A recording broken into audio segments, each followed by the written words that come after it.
from sunny and hot Dubai in the Middle East. I hope all of you are doing well. My name is Ali Malik, and I'm a senior advisor and associate director at Henley & Partners Dubai office. And joining me today for the webinar is my esteemed colleague, Johnny Dutoit from our Cape Town office in South Africa. Hello, Johnny, and a very warm welcome. Ali, good afternoon. Thank you very much from a cloudy and overcast Cape Town this afternoon. Lovely joining you. Thank you very much. Contrasting views, as they'd say. So we'll begin today's presentation, and I'll just walk you through the agenda so everyone's on the same page. We'd love for this to be interactive. Think of this as a conversation between Johnny and I. Feel free to raise your hand if you've got any questions. We don't mind being interrupted at all, and we'd love to hear from you. And whatever questions we can address while we progress, we'd be happy to do that. And whatever's left, we'll address them towards the second half of the presentation. So we're going to start off with a little bit of a background about Henley & Partners, our roles here, why Henley & Partners, why Caribbean particularly, and then we're going to just get into the meat and the gist of the presentation today, which is the different Caribbean programs and how we can access them through some of the quality real estate options available. So let me just start with sharing my screen.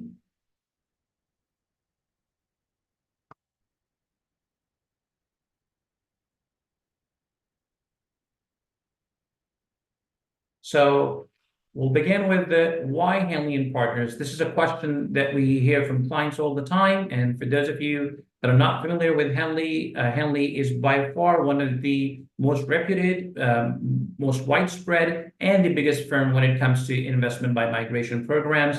We have 70 plus offices worldwide. We've been in this business for a rock solid 25 plus years.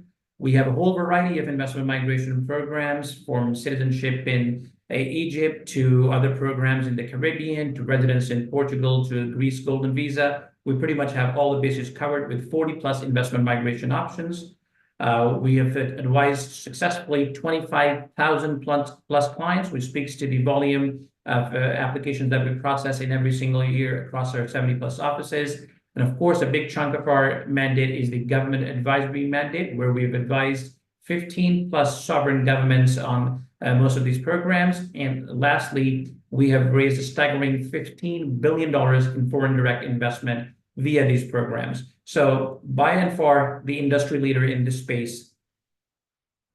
And let's divide it into two segments is how I'd like to see it as. The first is obviously the private client services side of things. So for all of you joining us today, this is more applicable to you. So this is us speaking to our clients and advising them on residency and citizenship advisory, real estate options, of course, our concierge, and the education that we also offer our clients. The government advisory side of the business is obviously a little separate. It's where we actually interact with governments. We advise governments, we help them set up these programs and make them operational, and help also position and promote these. So obviously, two different programs, but for the interest of this webinar today, we're going to be focusing on the private client services of the matter.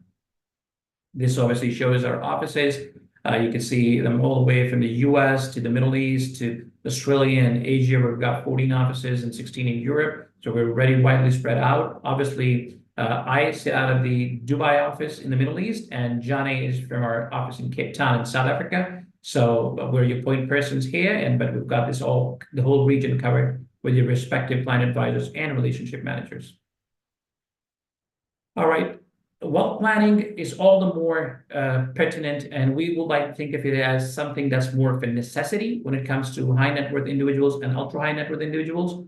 And this is something I could personally resonate with, having worked in the private banking industry, first with JP Morgan over about half a decade in Los Angeles, Singapore, and Dubai, and lately with Bank of Singapore before joining Henley & Partners. So one of the major needs that we see today for high net worth clients is citizenship and residence planning, for a plethora of reasons. So I'm not going to get into each and every single one of the reasons, but if you are a money manager, if you are a high net worth individual, think of this as something that's paramount for your planning, is to get the citizenship and residence sorted out in terms of where you would like for you to be based out of.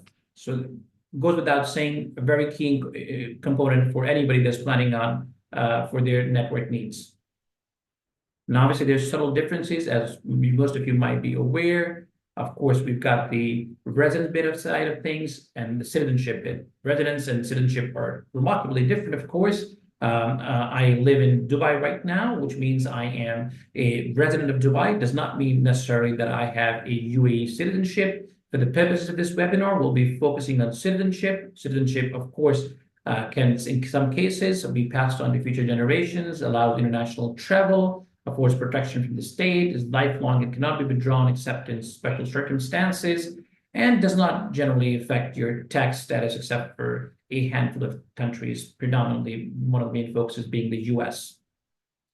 There are many reasons why people prefer a second or an alternative citizenship. One of the number one reasons that we see from our clients is visa waivers and mobility. So shortly afterwards, I'll be talking about St. Kitts, which actually allows you visa-free access to about 153 countries, including pretty much a big chunk of the countries that you would want to travel to: Europe, all of Schengen, and of course the UK on arrival, along with a bunch of other countries. So visa waivers and mobility is perhaps one of the more important reasons that people look for these. Opportunities in retirement, independence and expatriation, protection and security, along with some of the others. So I also want to briefly highlight how we call this millionaires on the move. So we're seeing a record number of millionaires relocate. Lucky for us, though, in the region, Middle East, we're seeing a big chunk of them actually relocate to the United Arab Emirates for a variety of reasons: safety, security, wealth planning, being a few of them. So we've seen one of the biggest exoduses from the UK and moving into the UAE. And this just speaks onto the volume of the numbers of people that have actually gone ahead and migrated. 142,000 millionaires have been at the move and migrating voluntarily. Obviously, COVID-19, while it looks like something from very far away, was obviously not that long ago, just a few years ago, and we saw how COVID-19 played a massive part in mobility. We see some of the passports that moved a lot of places, their visa-free scores got affected, and they took a big hit. And that's where people actually got thinking that, in case when they have to travel, how do they go about traveling during all of this? And then the biggest winners and the countries that have actually lost out the biggest time. So one of the biggest winners you see is the UAE, for that example. In 2015, the passport was ranked 42. It's a staggering 10 right now. So amongst the top 10 most coveted passports. Another one of the biggest winners is, of course, Kosovo, which jumped from 103 to 63. And on the flip side of things, the US lost big time from 9 to 2. And obviously, we've seen UK fall from 5 to number 1. All right, so before I pass on the time, we actually have a question. Let me just open that. All right, so it talks about a previous visa refusal from a Schengen country, followed by later obtaining a visa approval from the same country after the refusal, and it is the same way, or do we still some refuse your application? All right, so for the interest of the wider audience, I will get back to this question later on, but just to let you know, some person and attendees asked us, if you have a visa refusal from a Schengen country, followed by obtaining a visa approval from that same country after the refusal, are you in a way eligible to apply? Yes, you are eligible to apply once you have received a visa approval from the same country. So I hope that answers your question, but keep the answers coming, because we're going through making an interactive podcast style webinar. So please keep the questions coming in. Yes, you are eligible once you've received the visa and kind of remedied the situation. With further ado, let's just step on to the other question, which is about Caribbean citizenship by investment programs. I'll give you a brief overview about some of the countries and the programs that we have, and then I'll do a little bit of a deep dive into St. Kitts and the real estate options available in St. Kitts. And then we'll pass on the time to my colleague to talk more in detail about Antigua and Grenada.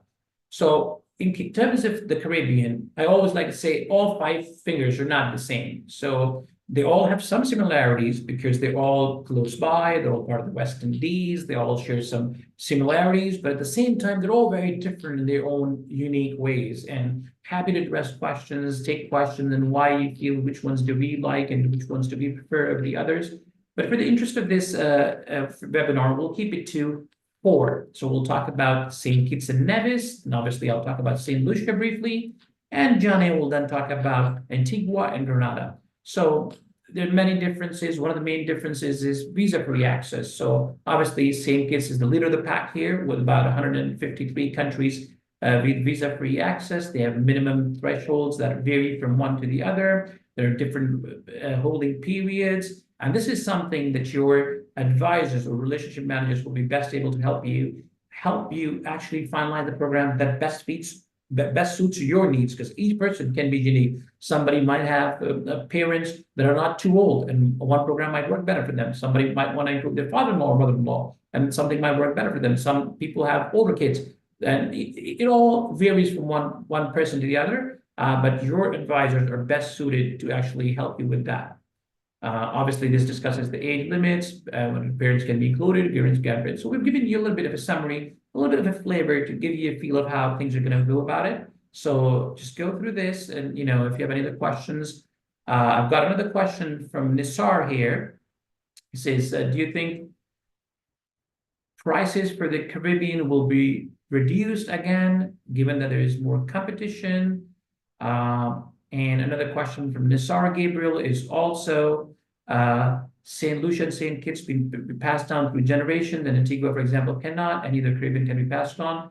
So Nisar, just to help you with the first part about prices being reduced, I've been doing this for a few years now, working very closely with Henley & Partners, and I can tell you, barring the COVID period where prices did actually take a little bit of a dip, over the long term, I haven't frankly seen prices go down. So, I mean, as would have it that, generally the trend is obviously that the prices keep moving forward with the amount of generational wealth, that has been created as every day and wealth passes. Obviously, you can look at some of the assets, the stock markets are all-time highs. Stock market is a big creator of wealth, right? Real estate prices are all-time high, especially in the UAE, where I'm from. It's a big creator of wealth. So with so much wealth, chasing so few returns, I mean, it is all but just natural that we see and expect these prices to continue the upward decline. And frankly, while I don't have the crystal ball, I can tell you, I don't see these dipping down to the 100K levels that you mentioned in your question right now. Somebody asked, will the slides be available after the presentation? I'm liking the interaction already. We'll try and see what is it that we can get to you. But of course, reach out to your client advisor. They'll be happy to provide you this information. I mean, we're happy to share this with you. So don't worry about it. You can reach out to your client advisor, your contact person, and we'll share this. And lastly, Nisar, you also asked whether they can be passed from generation to generation. So this is something that we call a CBD in our language, which is citizenship by descent, and some programs offer it, others don't. Your advisor can particularly advise you as to which program has it or not, but St. Kitts, for example, does have it. So yes, it cannot be passed, and your understanding is correct that for Antigua, it cannot be passed from one generation to the other. Also, in some cases, it might have limitations of how many generations it can be passed on to. For example, my colleague Johnny will cover Grenada, and Grenada will actually let you pass it on to two generations, in the sense, one generation essentially. So mom and dad, kids, and grandchildren. So it varies from Caribbean to Caribbean. Okay, so Likan says, can we see the previous slide? Of course, Likan, you sure can. Let me just put that slide back for you. All right, you have that slide back for you. Let me know if you want to see any other slide before I move on. So I'll give you a few seconds to go over the slide. It's pretty useful. Gives you the minimum period, minimum holding periods, minimum contributions in case you're donating, and physical presence required in the country, which you can see, except for Antigua, which is 5 days within the first 5 years. None of the countries actually require a physical requirement to be in the country. I'll give Lekon another 30 seconds so that he can go over the slides, and whenever he's ready. Oh, he says thanks. All right, cool. No, thank you, Lekon. Thank you for letting me know. He says he's fine. Let's move on to the next slide then. All right, so let's just get started. Let's get the ball rolling. So the first one that we'll begin with, Thomas, I'll get back to you with what is an E2 visa. In summary, E2 visa is a treaty that some countries have with the US, which helps them helps with the mobility between the countries with the US. One of the programs, again, if you will, your horses. You'll see Johnny talk about it. With Grenada shares that E2 with the US. So it's definitely a good point that you've raised, and something that Johnny could shed more light to when he goes to Grenada, because Grenada shares that E2 treaty with the US.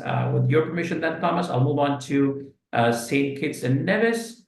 So St. Kitts and Nevis, think of this as the original important program, the program that pretty much, was at the forefront for a big part of the last few decades, one of the earliest programs out there, one of the most reputable programs with their rebrand recently, one of the oldest names, one of the most trustworthy names.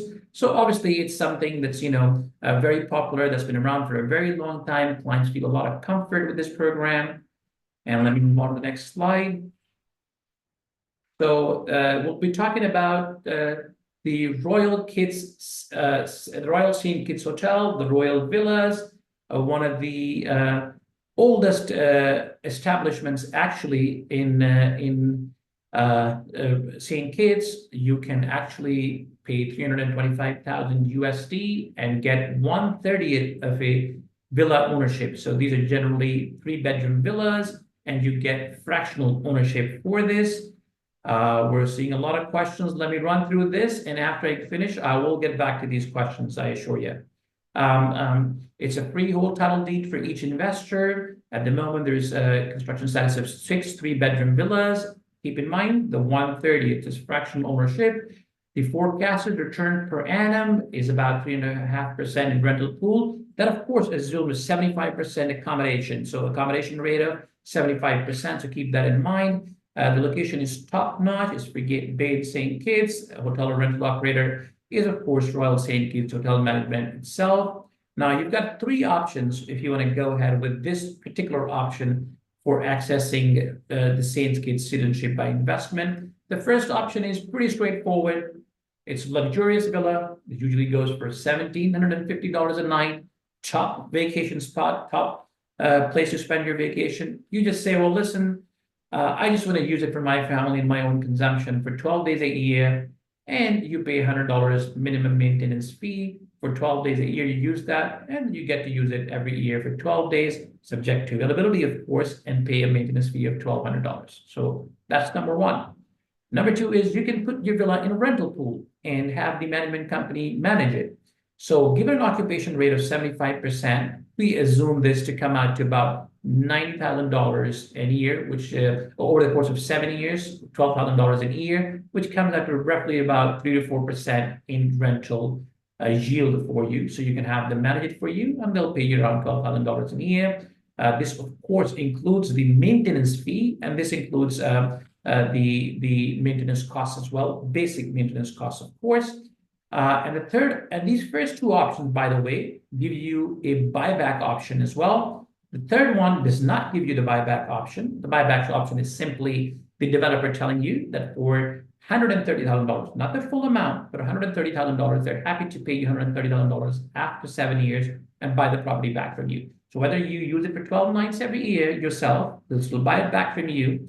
Whether you put in a rental villa and collect this $90,000 odd, given a 75% occupation rate, broadly speaking, this is an estimated number, of course, plus the $130,000, so you get that back after 7 years.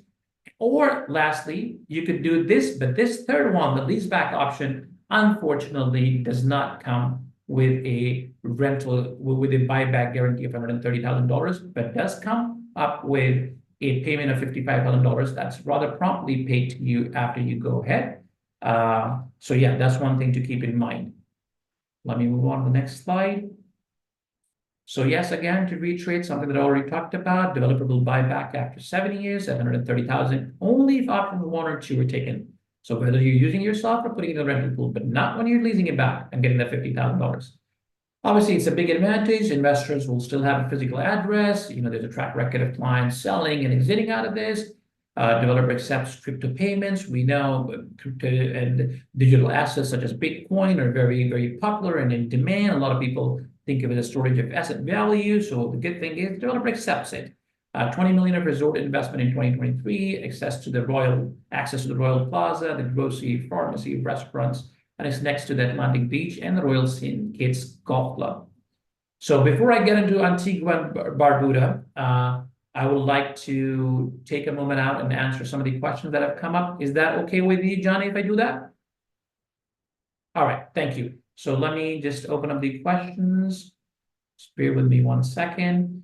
So we've had an anonymous attendee say, what if the applicant is alone in his application and has no family members to include? For the application, they ask about family members like brothers, if my brother or father had a previous visa refusal without later obtaining a visa.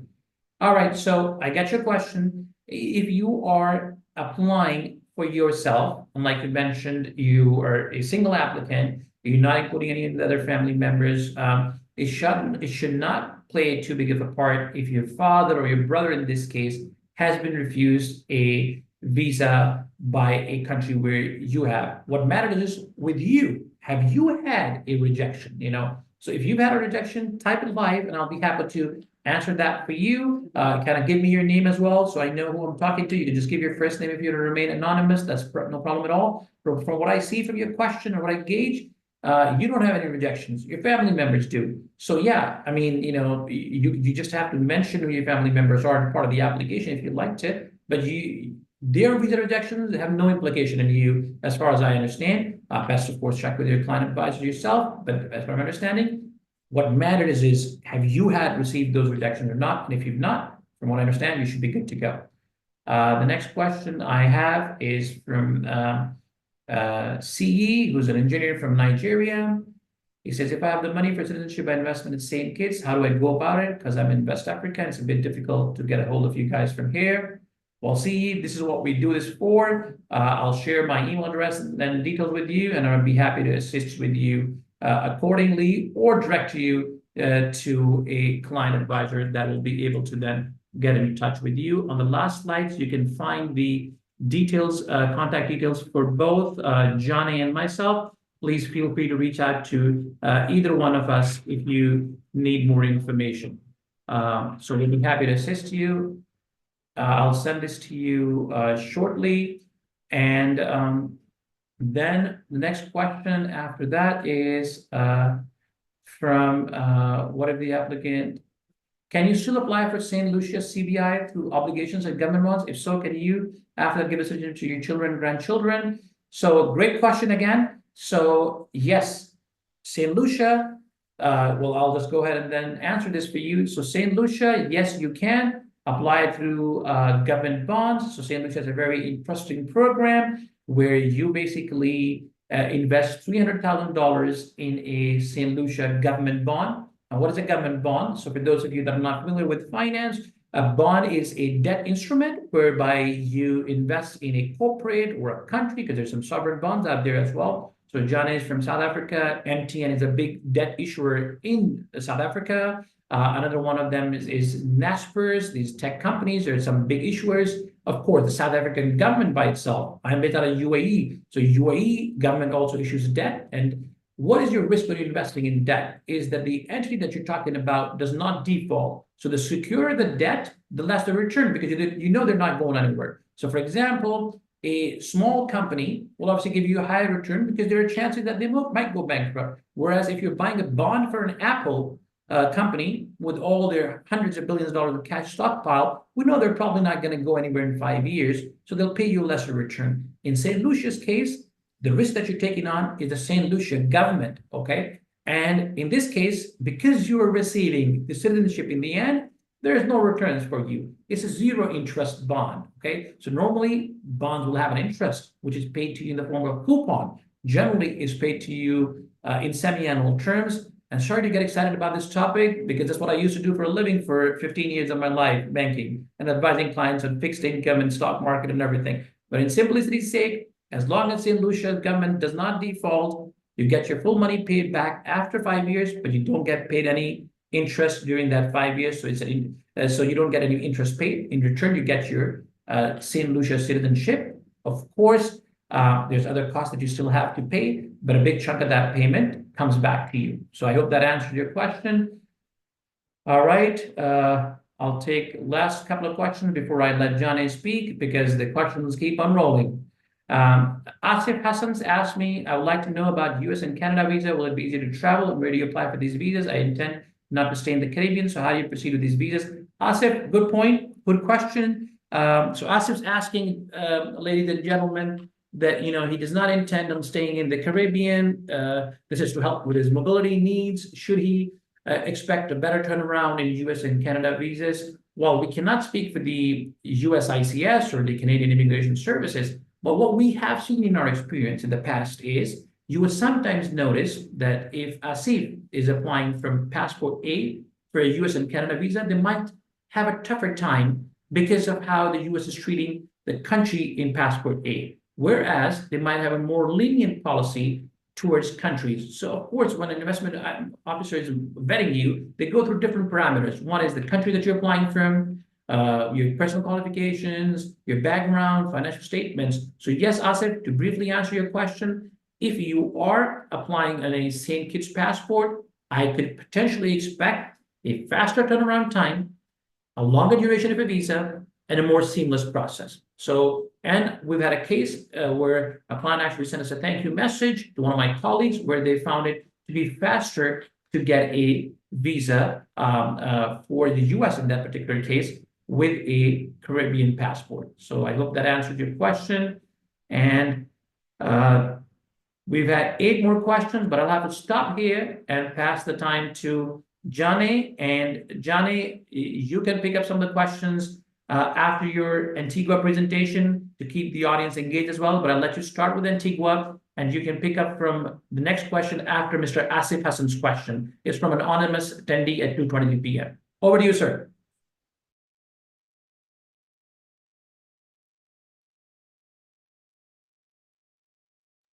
Sorry, I just wanted to unmute my screen there a little bit. Thank you very much, Ali. Really appreciate it. Ladies and gentlemen, thank you very much for your time. Like Ali said, we'll attend to the questions right after the presentation. I know there's a lot of people that just wants to get some more information, and we will try and run through the programs as thoroughly and as quickly as possible.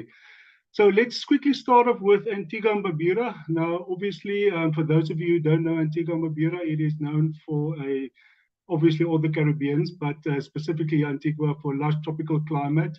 It is famously said that Antigua has about 365 beaches, which equates to you can visit 1 beach a day whilst you're staying in Antigua and Barbuda.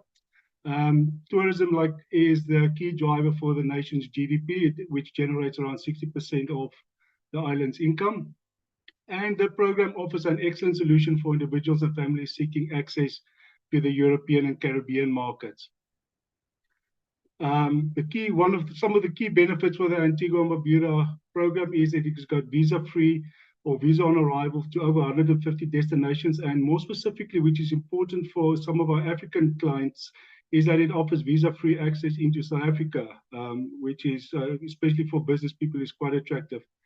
The Antigua and Barbuda program allows applicants to include a spouse, dependent children under the age of 31, parents and grandparents over the age of 55, and unmarried siblings of the main applicant and or their spouse of any age. Like I said, Antigua and Barbuda, it's a fantastic place to live should you want to relocate, with excellent air links to North America and Europe. Now, what are the main eligible contributions that one needs to make in order to get the citizenship? First of all, it is a contribution to the National Development Fund with a minimum non-refundable donation of $230,000 for a single applicant or a family of up to 4 members. A contribution to the University of the West Indies of a minimum non-refundable amount of $260,000 for a family of 6. The direct purchase of an eligible business for a minimum amount of $1.5 million US, or the purchase of real estate with a minimum value of $300,000 from an approved real estate project. In order to qualify, an applicant can either make a sole purchase of this value or enter into a joint investment where each applicant invests a minimum of $300,000. And obviously, one needs to remember that the real estate cannot be disposed of within the first 5 years. Now, one of the products that we can advise our clients on to consider for Antigua and Barbuda is Moongate. It is a boutique hotel and spa with a strong developer track record. It is in a prime location right next door to the new one and only hotel that's being constructed in Antigua and Barbuda. Antigua and Barbuda has no income, capital gains, or inheritance tax, and your return on investment can be held in a resort account, so you don't need to even open up a bank account in the country. Phase 1 has been operational now since Q2 of 2025. Again, minimum purchase price for Moongate in Antigua and Barbuda is $350,000. It's a freehold title with 24 private suites with a plunge pool to each unit. Construction is currently operational with buildings, like I said, on phase 1 currently opened since Q2 of 2025. Phase 2, which has two-story buildings and is currently under construction, with estimated completion of around Q4 2026. We forecast a return per annum of around 5% at a 55% occupancy rate for Antigua and Barbuda. Now, we go back to what I previously mentioned, is that tourism contributes to about 60% of Antigua and Barbuda's income. So we can feel comfortable of forecasting these types of returns. Investors get free use to the unit whenever they wish, as long as they pre-book it in advance. And if they join the rental pool, the units must be reversed, like I said, in advance, so the rental income can be maximized. The other option that we have in Antigua and Barbuda is called the Gardens, which is a fractional villa share. So you'll own 1/6 of a unit, and your fractional share cost is $300,000 for your share. It is a freehold title under the umbrella of a limited liability company, and fractional investors own shares, again, as I've said, into that LLC. Currently, 8 of the 36 villas has been completed, with 50% already sold, and completion is set to be around 2026. Again, our forecast is around 3 to 5% per year, depending again on occupancy. These units will be fully furnished, with investors having access to 8 weeks of personal usage per year, rotated annually. Now, let's move on to probably one of the more popular programs in the Caribbean, and that is for Grenada. Like I said, Grenada is known as the Spice Island, and which makes, and obviously exports and spices office contributes to the majority of Grenada's income. The archipelago consists of the islands of Grenada and 2 small islands in the southern eastern Caribbean Sea. It is also home to the world's first underwater sculpture park located in Molinier Bay. The sculptures are now covered in coral and serves as an artificial reef. Grenada also hosts St. George's University, one of the most respected international medical universities in the world, attracting students from around 140 countries.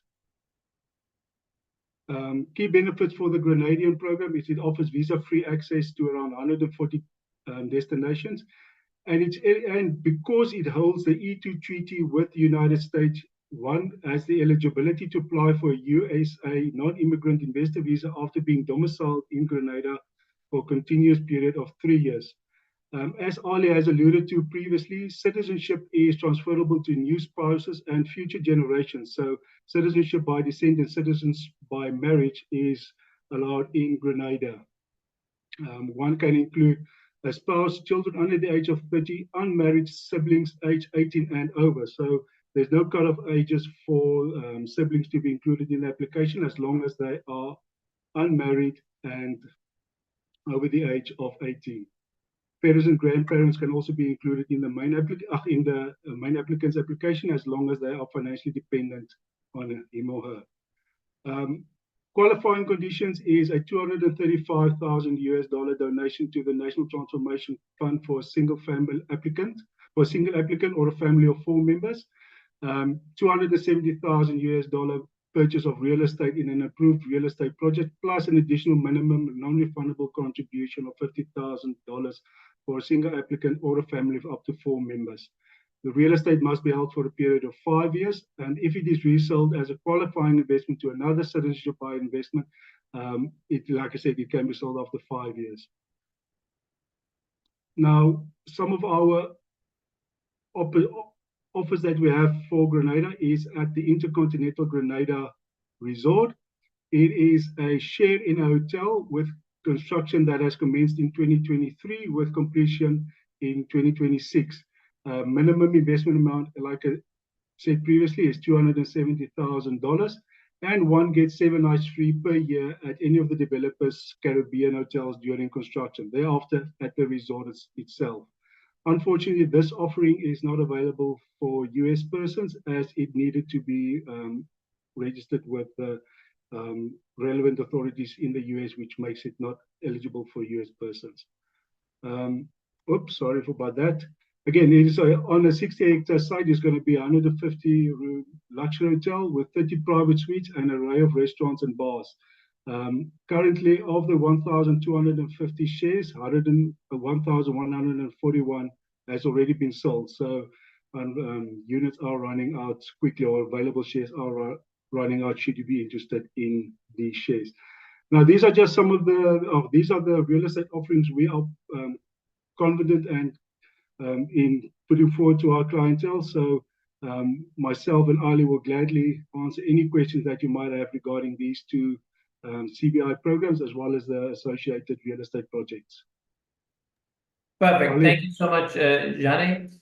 And if you could move to the next slide so people can actually get an idea of our contact information for all of us.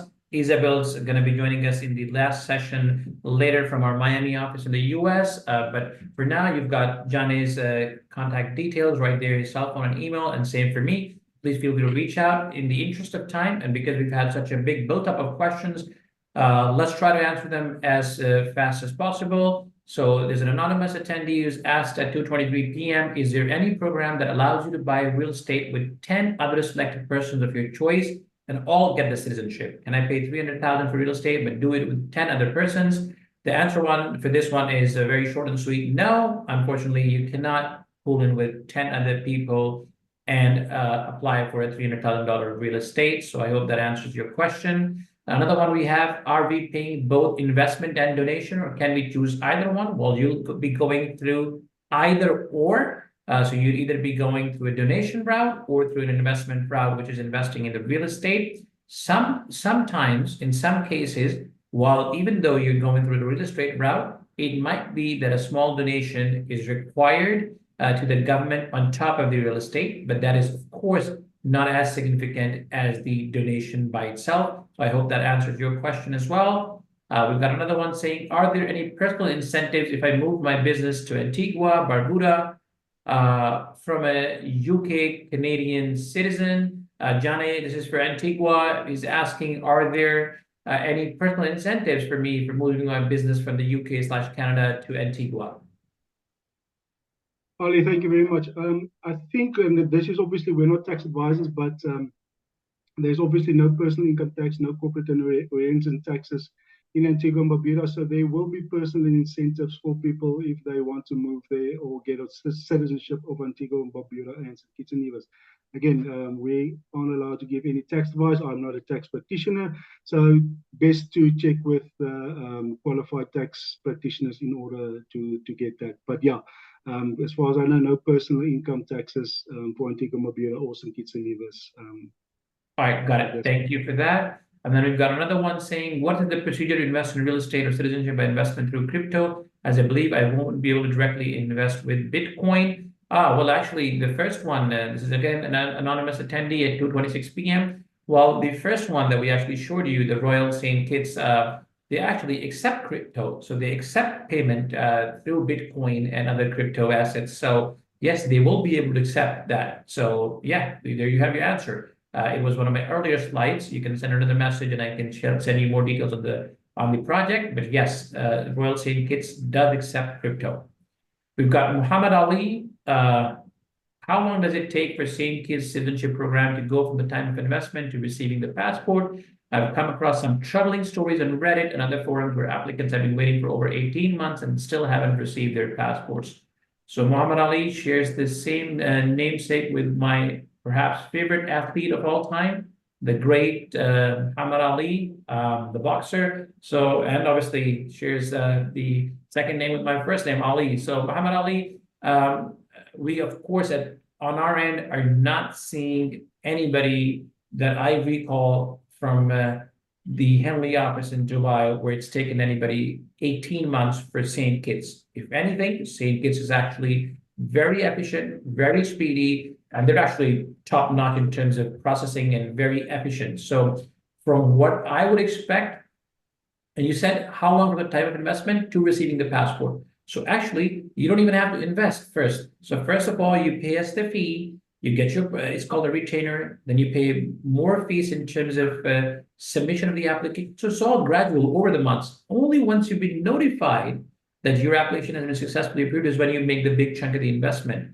And in St. Kitts time, if I'm not mistaken, my memory serves me well, you get 3 months from when we notify you that, all right, Muhammad Ali, congratulations, you're going to receive your passport citizenship. Then you have 3 months to transfer those funds.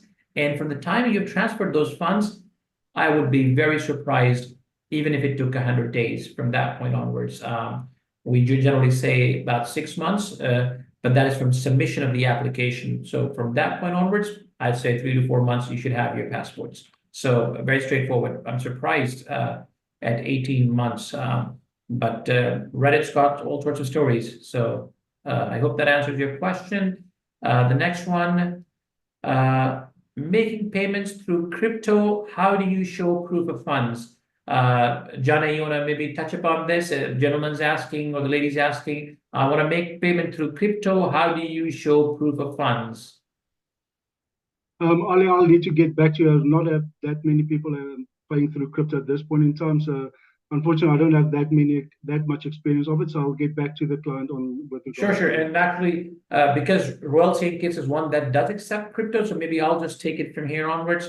So basically, the proof of funds could be transaction history. That could be proof of funds. So you're an employee, you make an X amount of money every month, you invest that through your crypto wallet into purchasing Bitcoin. So your cost price, and then of course you show that you have made, for example, $100,000 from your salary over 12 months. So your salary slips confirm that you made $100,000. Fine, fair enough. Your LinkedIn profile confirms the same. And then you show us your Bitcoin wallet, or you go through Binance or any of the other crypto exchanges, right? And you show us the ledger where you purchased and sold, just like you would do for stocks, and how you bought it at a cheap price, and it is now appreciated to points that it's currently at. So, I mean, as long as everything adds up and it's all 100% kosher by the book, that's definitely acceptable for Royal St. Kitts. So I hope that answers your question. The authorities want to see the trail. They want to make sure that this is from your investment money that you've made through the years. And as long as everything, all the eggs are in order, you should be good to go.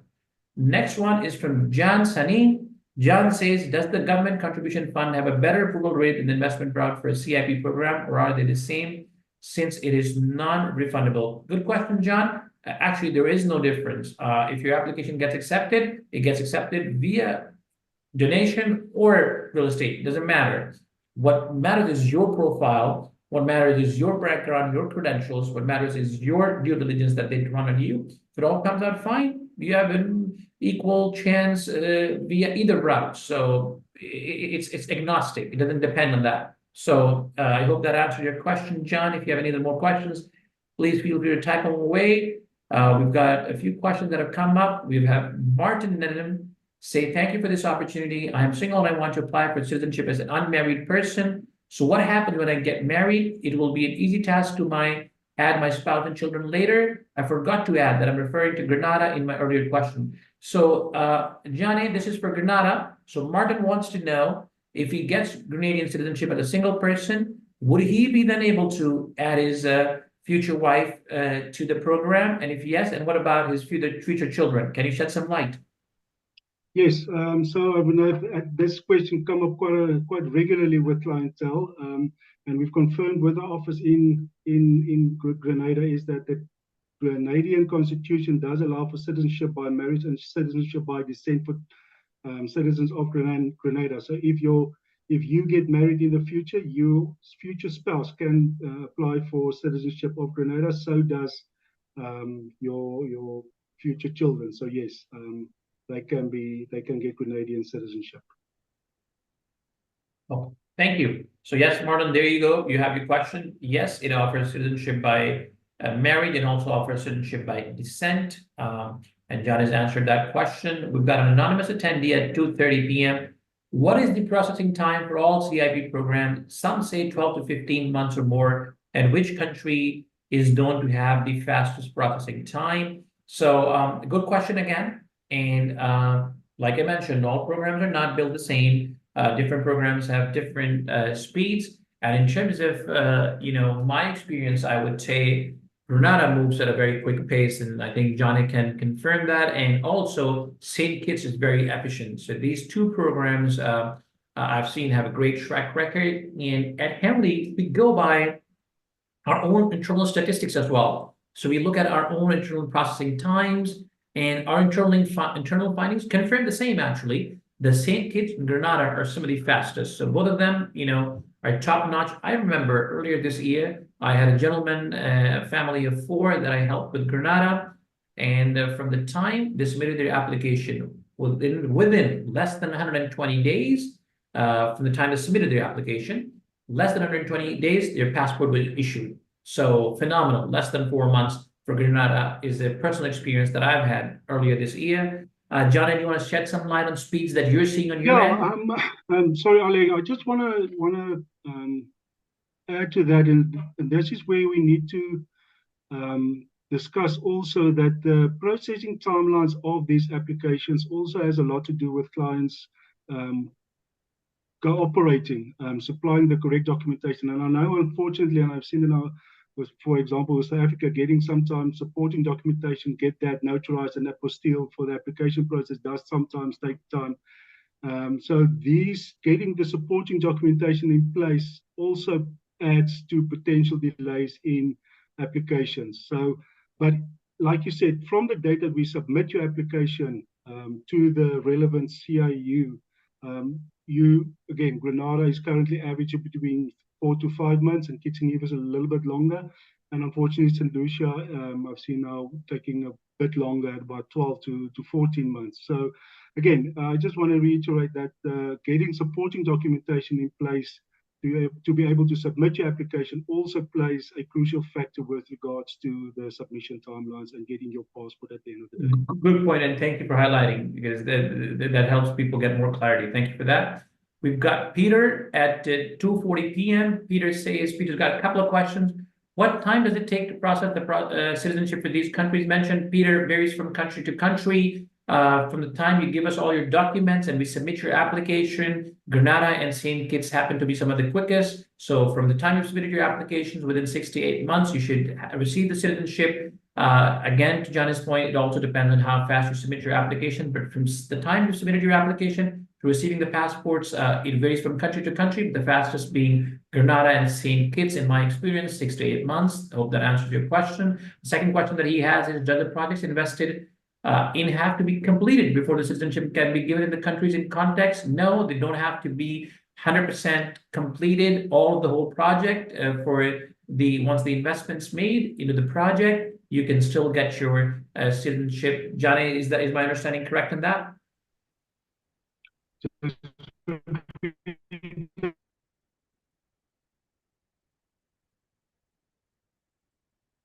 Sorry, we lost you for a little while here. Hello, Oli, can you hear me? Yeah, we can hear you now. You're back on. Yeah, so can you just repeat that quickly, please?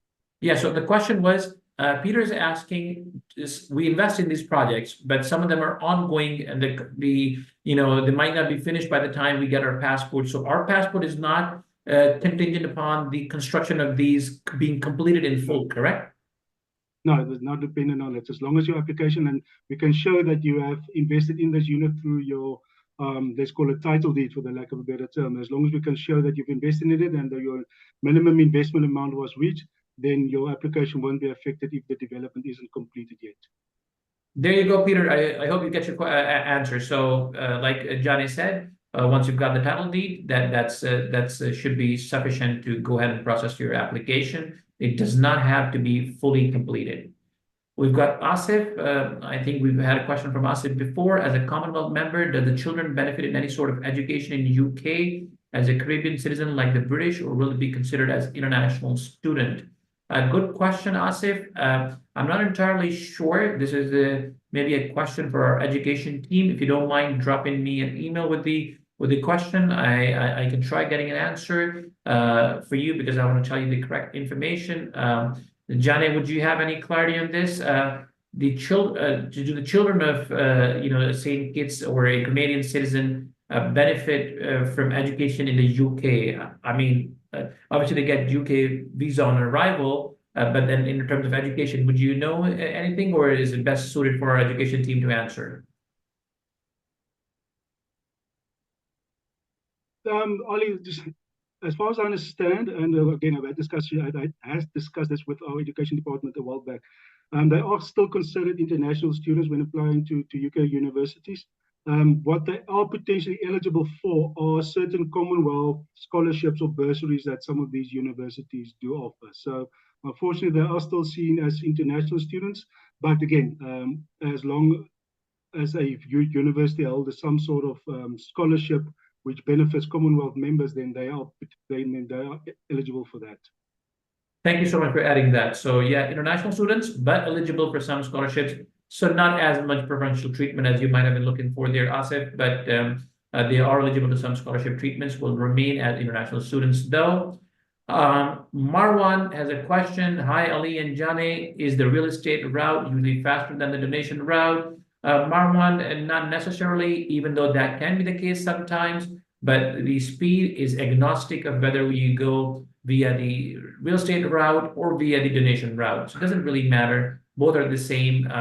It's more depends on your profile and your background, and it's agnostic. It doesn't matter. I hope that answers your question, Marwan. Martin's got another question. I'm a trader who trades the financial markets, forex trading. Will my broker statement be valid for Grenada proof of funds? Martin, yes. I think that could be one of the sources for proof of funds, because that's your financial statements. It shows that you bought GBP at a certain price and then you sold GBP at a certain price, or you got XAU gold at a certain price and then it's skyrocketed, or you got XAG silver. Yes, all of this counts as proof of funds because these were trades that you made and you benefited, made profit and money from them. So yes, that can be one of the proof of funds. But then again, sometimes we get more questions from our team and we engage people and try to get more answers if they need further questions. Because one of the questions might be, how did you initially get the funds to start investing, right? Unless, of course, we see the stellar rally that gold's had this last couple of years, just through the roof. So you could have just started with little money and could have essentially been up, more than 50% over the last 20 odd months. But yeah, that's a good starting point and definitely could work in part, but we might need some more information.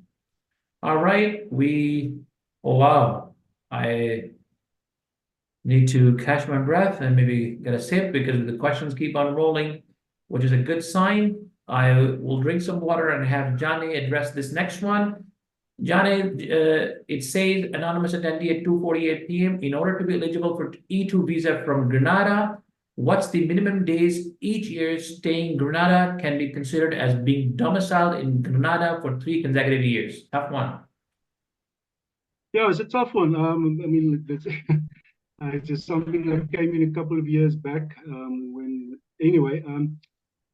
As far as I understand it, eligibility for permanent domicile will mean you have to physically stay in Grenada for that period of time.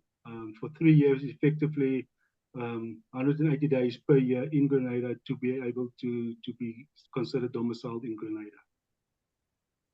Okay, fine. So we have that. And then we have the next question, trying to speed through these because we're getting close to the end of the webinar. Obviously, you have your contact details. You can email Johnny and I if we haven't gotten to your questions, because thank you so much, guys. It's been an amazing, very interactive session. Anonymous attendee says, I asked a question regarding application through real estate with 10 other associates. I think my question was misinterpreted. I was talking about paying 300,000 for me personally, and the 10 other persons would also pay 300,000 each. However, we would pay 300,000 each for the same price of real estate. Would it work that way? Also, do you have any benefits as a Saint Kitts citizen if you want to create domicile trust over there?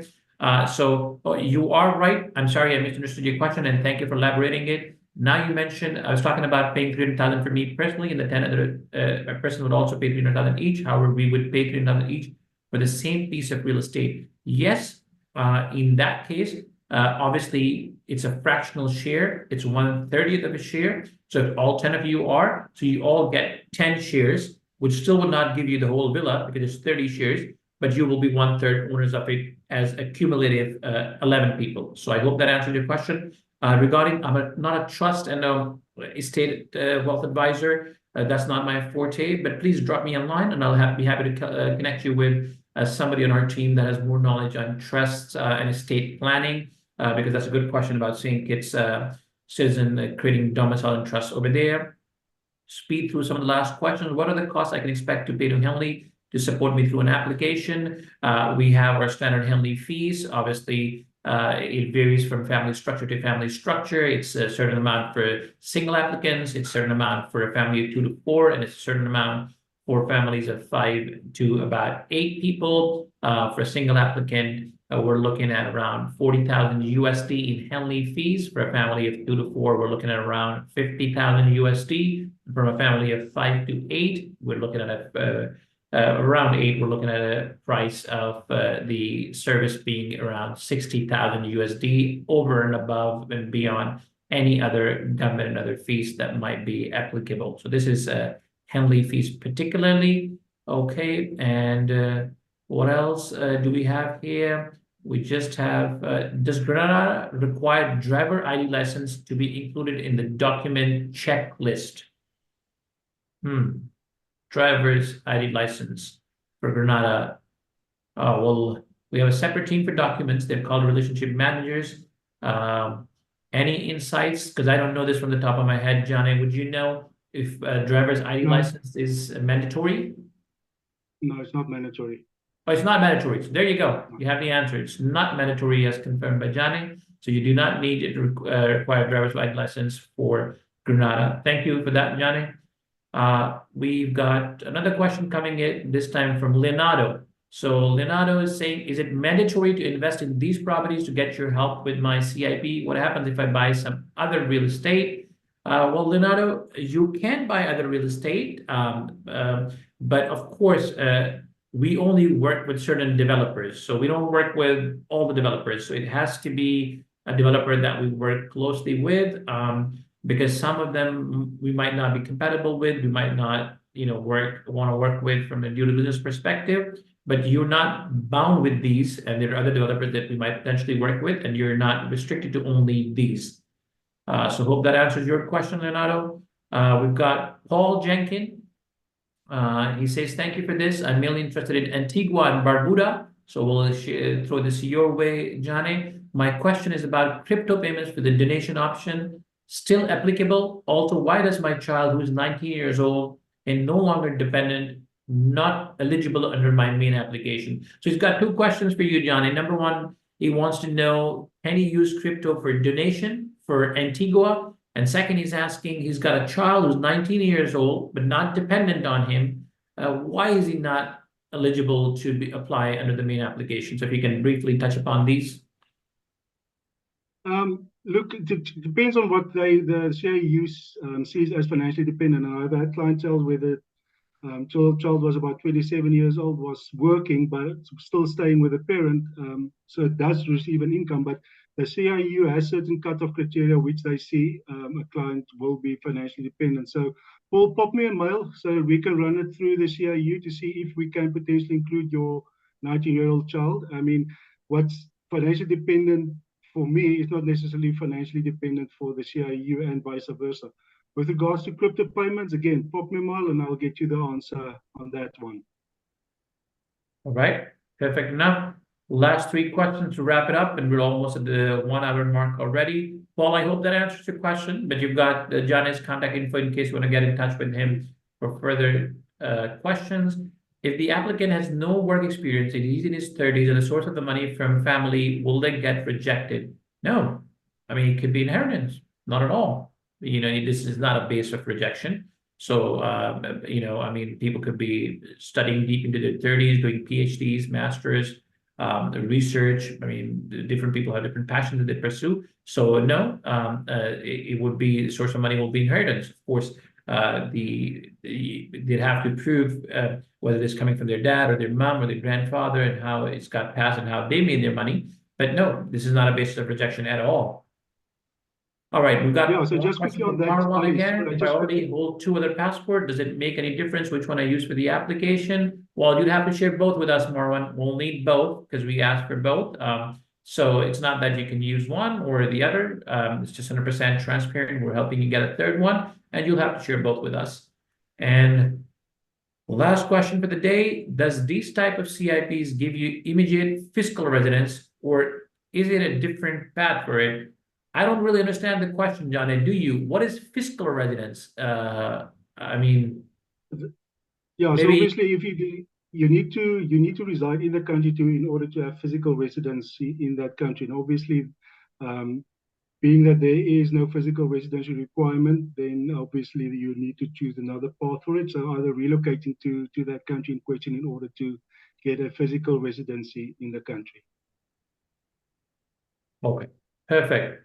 So 1 hour and the record 35 questions later, we are at the end of the webinar. I'm sorry we've gone a little over time, but this was in the interest of answering all the very interesting questions that have come our way. So thank you very much once again from both Johnny and I for being such an engaging audience. I mean, we've had more than half a century of people dialing as participants and 35 successfully answered questions, hopefully. So thank you once again all, and have a wonderful rest of the day wherever in the world you might be. Take care. Cheers. Bye-bye.